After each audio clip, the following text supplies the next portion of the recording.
ഓണായാൽ പ്രഥമൻ ഇല്ലാണ്ട് എന്ത് സദ്യ അല്ലേ. നമുക്കൊന്ന് പ്രഥമൻ ഉണ്ടാക്കിയാലോ. അപ്പം ഇതിന് വേണ്ടിയിട്ട് ചെറുപയറിൻ്റെ അലക് 1 ഗ്ലാസ് എടുത്തിട്ടുണ്ട്. ഇത് നമുക്ക് നേർ പകുതിയാക്കിയിട്ട് വറുത്തിട്ടും മറ്റേ പകുതി വറുക്കാതെയും ചെയ്യാം. ഞാനിപ്പോൾ മുഴുവനായിട്ട് തന്നെ വറുക്കുകയാണ്. അത് വറുത്ത് കളർ മാറിക്കഴിഞ്ഞാൽ നന്നായിട്ട് കഴുകിയിട്ട് നമ്മൾ കുക്കറിലേക്ക് ഇട്ട് കൊടുക്കുക. 1 ഗ്ലാസ് പരിപ്പിന് 3 ഗ്ലാസ് വെള്ളം എന്നുള്ള കണക്കിൽ ഒന്ന് വേവിച്ചെടുക്കുക, ഒരു 3 വിസിൽ. അതിനുശേഷം നമ്മളൊരു 5 വെല്ലമില്ലേ, 5 കട്ട വെല്ലം എടുത്തിട്ട് കുറച്ച് വെള്ളം ഒഴിച്ച് ഉരുക്കിയെടുക്കുക. നമ്മൾ വെന്ത പരിപ്പിലേക്ക് ഈ വെല്ലത്തെ ഒഴിച്ചിട്ട് അത് മിക്സ് ചെയ്തെടുക്കുക. ഇനി നമ്മൾ കുറച്ച് ഉപ്പ് കൂടി ചേർത്ത് കൊടുക്കണേ.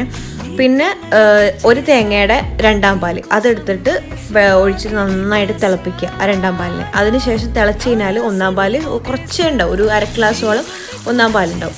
അതും കൂടി ഒഴിച്ചിട്ട് ഇനി തിളക്കണ്ടേ. 1ാം പാൽ ഒഴിച്ച് കഴിഞ്ഞാൽ പിന്നെ തിളപ്പിക്കാൻ പാടില്ല.